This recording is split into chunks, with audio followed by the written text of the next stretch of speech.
In the future, Earth experiences an outbreak of an infectious virus. Helgoland is the last remaining uncontaminated island. However, due to limited resources, it can only sustain the survival of 513 people. Therefore, the temporary government has developed a social ranking system to sort the 513 residents based on their skills. Once a new baby is born, the residents will move 3 positions down the list, and a vote will be conducted to select one person to be expelled from the island. In other words, your value determines whether you come live on Helgoland. Thus, a totalitarian society is established. Apart from internal issues, the island must also prevent invaders from infiltrating. They would shoot and kill external refugees. On this day, a woman gave birth to a newborn baby. The priest at the bottom of the list reluctantly sacrificed himself. Unexpectedly, the pregnant woman was carrying twins. Just as the priest died, she gave birth to the second child. The leader, Betrayal, immediately called a meeting. Since the island had no ultrasound equipment, nobody knew that the pregnant woman was carrying twins. The biologist Mark suggested that, without voting for other islanders, they should keep the second child, but this idea was rejected, because once a precedent was set, everyone would want to be an exception, and no one would follow the rules in the future. So Betrayal decided to eliminate one person from the bottom 3 rankings. These 3 individuals are: David, ranked 511th, recently crashed the truck on the island, and had most of his points deducted. Kay, ranked 512th, due to her old age and reclusiveness, was ignored by everyone. Lastly, there's Etienne, the last one on the list, who fell to the bottom of the rankings for stealing a painkiller. He is the most popular candidate for elimination this time. Etienne has been working hard to make amends, but stealing medication is a serious offense. Due to the shortage of supplies on the island, almost all medications are used for vaccine development. Only by eradicating the rampant virus can they leave the island and restore their former lives. The development of the vaccine is entrusted to Mark and his son. They have also secretly kept a captive, infected outsider to test the vaccine on. Despite their long efforts, there has been no progress. Mark has secretly burned several batches of test subjects. To get back to the point, 3 people in order to earn more points. Some people try to bribe the residents with money, while others go to help twin pregnant women take care of their babies. On this day, it is the day for distributing supplies. Each person receives a corresponding share, based on their points. Mark had just picked up a jar of pickles, when he was bumped by a child, causing the glass jar to fall and shatter on the ground. The child's parents were very frustrated, since supplies are distributed per person. This means they have to compensate Mark with their own share. Onlookers were expressions of sympathy. David took pleasure in the misfortune from the sidelines. His friend Max kindly reminded him, "Now is your chance to show your character. Hurry over and give some food to that child. Make sure everyone sees it. Only then can you earn extra points." David followed Max's instructions. The supervisor, Betrayal, witnessed this scene. She stepped forward and encouraged such behavior. She even suggested giving David additional points. As Max was leaving, he saw Etienne and his wife. Max intentionally provoked the couple. He even harassed Etienne's wife, Lisa. The people around witnessed his misconduct, but were afraid to intervene, because Max is Betrayal's son.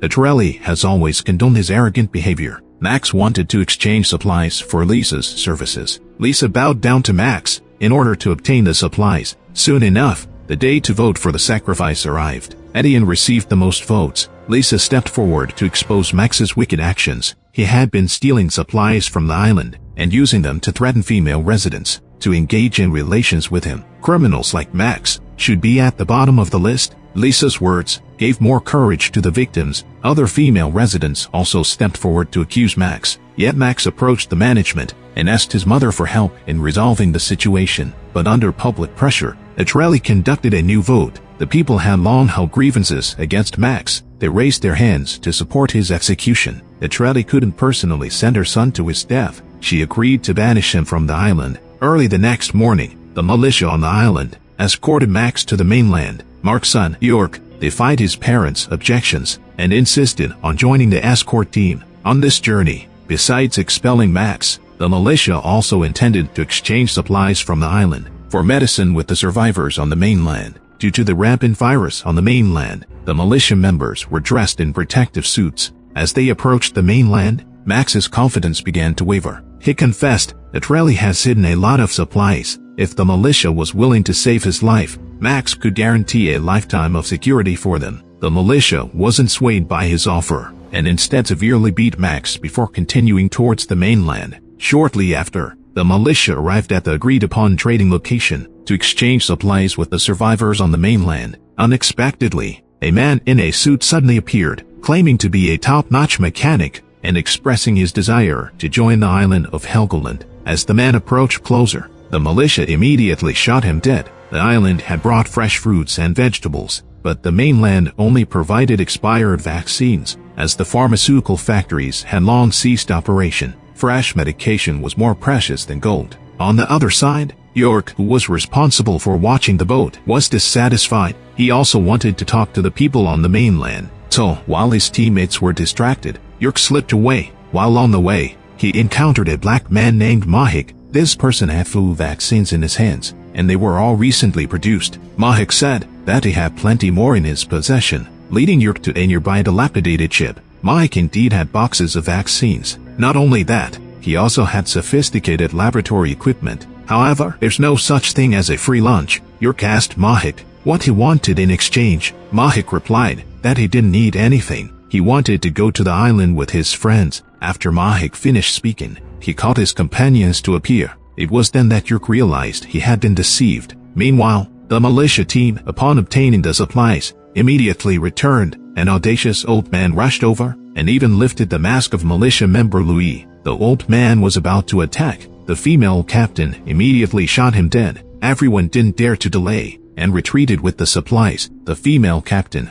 also reminded Louis to isolate himself, since his mask had been lifted. Just as they were about to leave, they realized York wasn't on the boat. Although the female captain wanted to wait for him, she had to consider the lives of the other team members. At this moment, York broke through the encirclement with his hunting rifle. He saw that the militia's boat had already left, so he hurriedly ran towards the shore. Unexpectedly, another refugee pounced on him, but York kicked him away. He then hit the refugee with the butt of his gun. He crawled and rolled, rushing towards the pier, and with an accelerated sprint, he leaped onto the militia's boat. But during his escape, his protective suit was accidentally torn. Before York could catch his breath, Mahik unexpectedly jumped onto the boat as well. Mahik handed York a few vaccines, hoping that the militia could help the refugees. But before he could finish speaking, the female captain shot him in the head. At the same time, there was a problem with the filtering system on the island, which meant that the entire water supply system would fail. There was only one person on the entire island, Dino, who knew how to maintain this system. Unfortunately, he had left his post today. Fortunately, the assistant promptly called Dino back, preventing a major disaster. Upon learning of the situation, Betrayal suppressed her anger. She hoped that Dino could share the tricks of repairing the water supply system with the assistant. But Dino isn't a fool. If others also know the repair methods, then he loses his value of existence. Helgoland appears calm on the surface, but everyone knows in their hearts that every day they are alive, they must be cautious and careful, as one small mistake could lead to losing everything. In the afternoon, the militia returned to the island, and York and Louis were placed in isolation rooms. The rest of the militia also had to undergo full-body disinfection. If during the isolation period they don't show any symptoms, York and Louis can regain their freedom. He handed the obtained vaccines to Mark. When Mark saw the date on them, he advised his son not to hold too much hope, as these might be fake vaccines made by refugees to gain entry to the island. At that moment, Louis in the adjacent room couldn't stop coughing, and rat rashes appeared on his body. He was highly likely to be infected with the virus. On the other side, the leader of the surviving group, Count, ordered his men to retrieve Mahik's body from the water, and they found fresh vaccines on him. At the same time, Mark carefully examined the vaccines and discovered that they were authentic, but they could only treat the flu. York wanted to return to the mainland to trade with Mahik, but he was immediately refused by his father. Mark stated that he would pass the matter on to the higher-ups to handle. In order to research the virus vaccine as soon as possible, he brought 2 experimental samples from the mainland. These people were emaciated and on the brink of death, yet at least as test subjects, they could stay in the isolation room, with no worries about food, drink, and a sheltered place. On the other side, Max was wandering the streets when he noticed an elderly woman pushing a cart of groceries. He wanted to take advantage of the situation. Max approached the elderly woman, humming a song, and tried to please her, but the woman kept her distance from Max. Max explained that he didn't have any rashes on his body, and that he definitely wasn't infected with any virus. After Max finished speaking,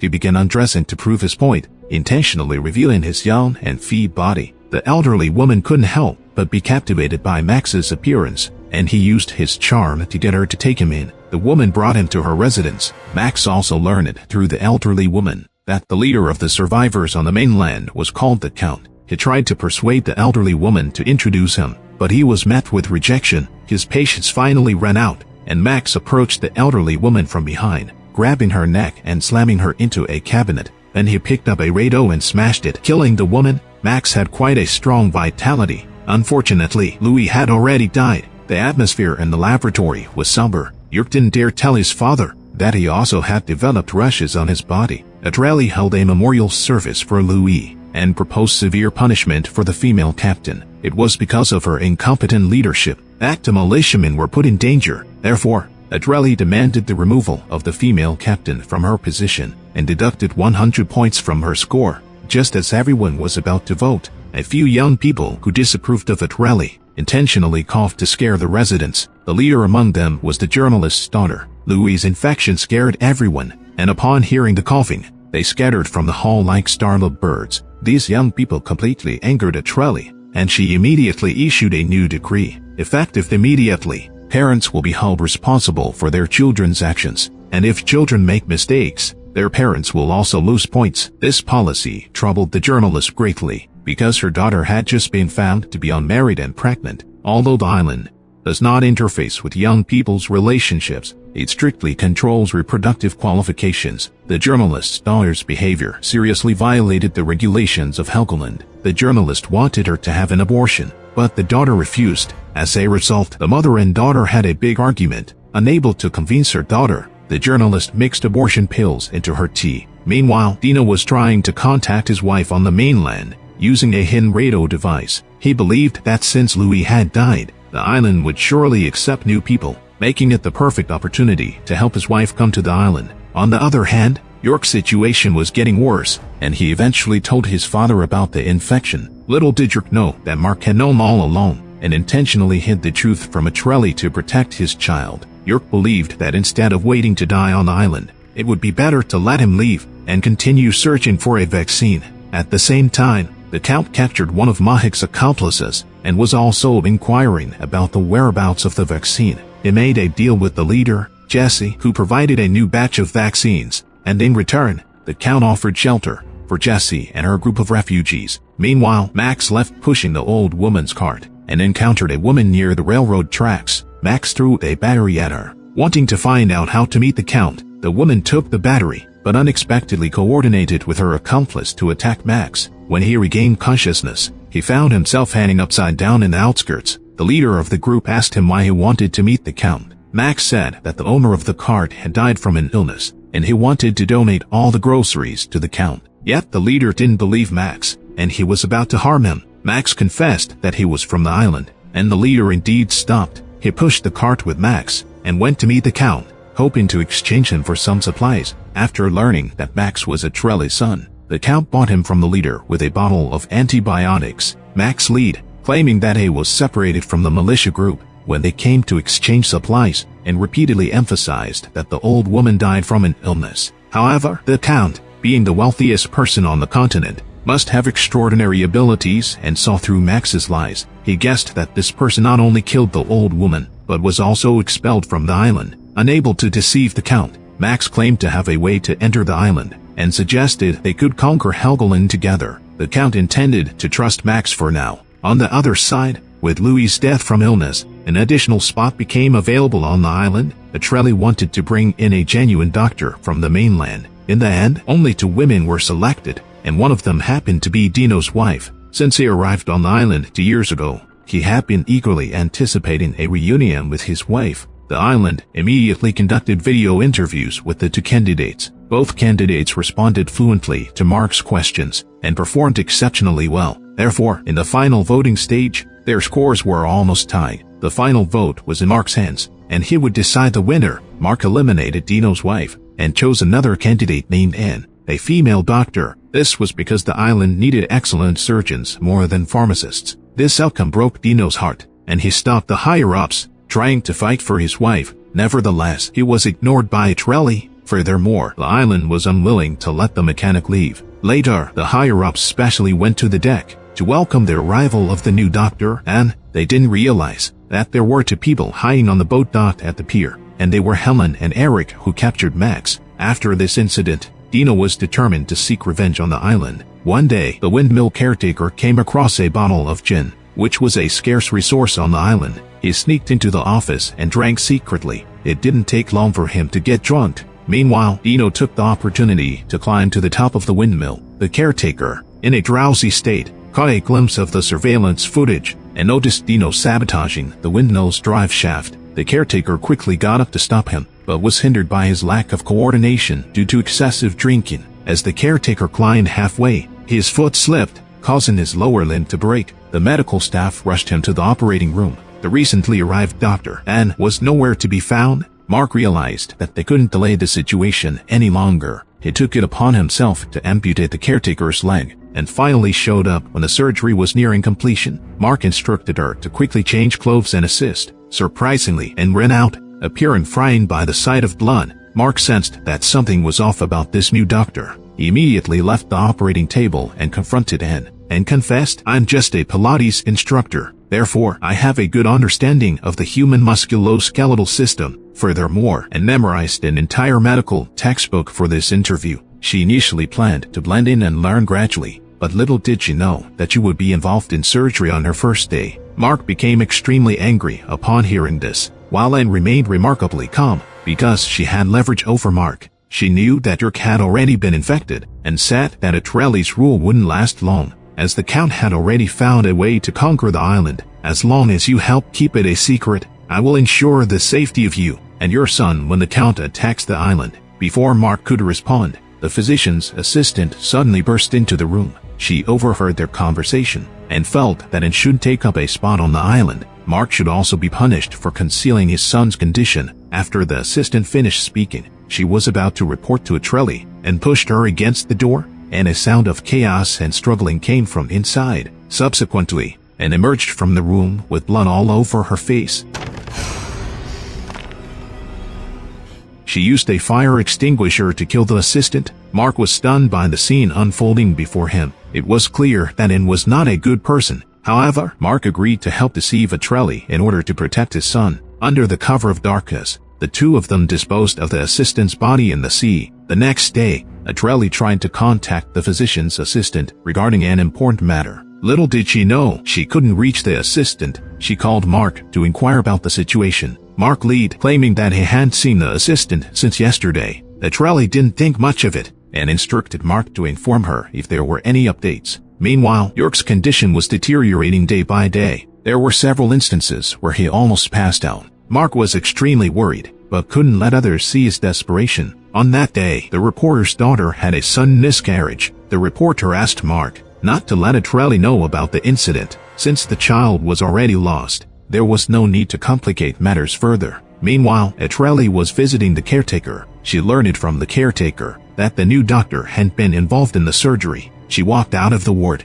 and carefully examined the surroundings. She discovered the assistant's teeth. Betrayal immediately deduced that the assistant was dead. Furthermore, the person responsible was either Mark or Anne. Betrayal wouldn't expel Mark from the island, but someone had to take the blame for the assistant's death. The most suitable person was Dino. He already had a criminal record for damaging windmills, so adding another charge didn't matter. Betrayal pinned the assistant's death on the repairman, claiming he was afraid of the caretaker's successful surgery, and intentionally harmed the physician's assistant. The masses were deceived by Betrayal's persuasive words, and unanimously agreed to execute Dino. Soon, the militia dragged him to the seaside, and drowned Dino in front of everyone. Mark, knowing the truth, allowed Betrayal to falsely accuse the repairman, because they were all in the same boat. As the outbreak approached, Mark and his wife were both involved in pharmaceutical research. The rapidly spreading virus quickly caught his attention. To be on the safe side, Mark took his son back to Helgoland. They were stopped by the police as soon as they disembarked. Every person entering the island had to provide a negative test result. The escalating situation made Mark increasingly uneasy, so he called his wife, who was in the laboratory, hoping she would return to the island as soon as possible, but she couldn't break away from her work. as she was busy isolating virus samples from patient 0 to expedite vaccine development. Although there were no reported infections on Helgoland yet, the residents were stockpiling supplies, and the supermarket manager had to restrict customers. Mark also brought his son to buy groceries, sneaking into the supermarket while the owner was distracted, but the shelves had already been emptied due to the frenzy of the crowd. At that time, Betrayal, who was working as a salesperson in the supermarket, recognized Mark as a renowned biologist and approached him to help select items. She quickly gained Mark's favor. Shortly after she went outside to calm the crowd, Betrayal announced that a supply ship would arrive tomorrow, and the supermarket would sell goods at regular prices. Her words managed to pacify the frantic customers. From this moment on, Betrayal began to demonstrate her leadership abilities. After seeing off the customers, one of the employees accidentally knocked over a cart, spilling all the valuable food. The male employee felt regretful and didn't know how to explain it to the boss. Betrayal pointed to the news on the TV and said, "If the epidemic continues to escalate at this rate, the current social order will dissolve. What is the problem with spilling a cart of juice? If laws no longer exist, why should we listen to a supermarket owner's orders?" Betrayal's words resonated with the crowd, and an alliance was forming. The next day, under Betrayal's command, the staff organized the supermarket efficiently. They even used paint to cover the French windows. The store manager wanted to stop them, but he realized that the employees had lost control. The residents wanted to break in, but the male employee stood outside the door, explaining that the situation was special. Starting from today, the supermarket would limit the supply of goods. A long-haired man disobeyed orders and tried to force his way in. To everyone's surprise, Betrayal walked to the entrance and signaled the employee to raise his hunting rifle. "If anyone tried to forcefully enter the supermarket, we would shoot immediately, but if everyone cooperated, they could all buy provisions." The long-haired man became angry and threatened Betrayal to open the door, holding the store manager captive. The long-haired man only wanted to loot some supplies and didn't intend to escalate the situation. Betrayal took advantage of the situation to incite the employees to resist. She said that if they opened the door, they would lose their advantage, but by seizing the supplies, they would have no worries. Encouraged by her words, the people picked up weapons. The long-haired man accidentally killed the store manager, causing the group to disperse. Meanwhile, Betrayal, with her ability to sway hearts, completely won the support of the employees. At the same time, Mark received news that Helgoland would soon restrict outsiders from entering and leaving. The mayor of the island hoped Mark can stay here and utilize the local laboratory to develop a vaccine. Mark contacted his wife and asked her to bring the existing research results back to the island. In order to expand her influence further, she found the mayor of Helgoland. She proposed establishing a temporary organization on the island to redefine the rules of survival. If the mayor is willing to adopt, they can share the resources of the supermarket. Furthermore, Betrayal also approached a journalist to document the new changes made by the supermarket. She specifically requested Mark to help her and donated the medicines from the warehouse to him for vaccine research. This act of goodwill was simultaneously broadcasted on television. As a result, Betrayal's prestige soared. Shortly after, the mayor called a meeting with the intention of consolidating public support. Betrayal rushed out and said, "Whether it's on the island or elsewhere, there is no vaccine developed specifically for the red spot virus. We don't need empty words or promises. If we want to get through this difficult period, we must use resources reasonably. Establish a temporary governing body to collectively maintain the safety of the island." The residents immediately responded to Betrayal's call. She instructed the supermarket staff to bring out the man with long hair. She explained that this person had killed the supermarket manager in a struggle for supplies. "If we allow this kind of behavior to occur, Helgoland will completely lose its order." Therefore, Betrayal proposed to publicly execute the man with long hair. Everything in the interim government is focused on democracy. Everyone can vote by raising their hands. Due to frustration over the lack of supplies, the residents raised their hands in agreement. Finally, the man with long hair was pushed into the cold sea. Only then did Mark realize that the situation had spiraled out of control. The mayor's authority had been overshadowed by Betrayal. In the evening, he had a video call with his wife and shared the changes on the island. Meanwhile, his wife excitedly shared the progress of her experiments. Mark felt anxious and restless. He asked when he could return to the island. Before his wife could respond, a group of terrorists stormed into the laboratory. they destroyed the experimental equipment and engaged in a violent confrontation with the researchers. Mark's wife also fell victim to their brutality. He watched helplessly on the screen as his beloved was mercilessly beaten to death, without any means to intervene. On the other side, Betrayal approached the town's veterinarian. She mentioned that there were too many people on the island, and the resources couldn't sustain them all. If things continued like this, there would be internal conflicts. Betrayal hoped the veterinarian would cooperate with her to control the population of the small island. The veterinarian didn't understand the meaning behind her words. Can we control the population if we want to control it? Betrayal glanced at the date on the calendar, May 13th, and had a sudden inspiration. She told the veterinarian, "We can use a virus to reduce the population by half," and then publicly announced that the island's resources can only sustain the survival of 513 people. "We'll control the population at this number." The veterinarian didn't want to be involved in such actions, so Betrayal took out a bottle of insulin, knowing that the veterinarian had diabetes. Without a supply of insulin, there was a constant risk of death. The veterinarian found it difficult to resist the temptation to survive, and ultimately agreed to Betrayal's proposal. The next day, the two of them arrived at the beach wearing protective suits. There were a large number of corpses from the mainland floating here. The veterinarian extracted the virus from them, and under the pretext of administering vitamins to help the residents, secretly injected the virus into them.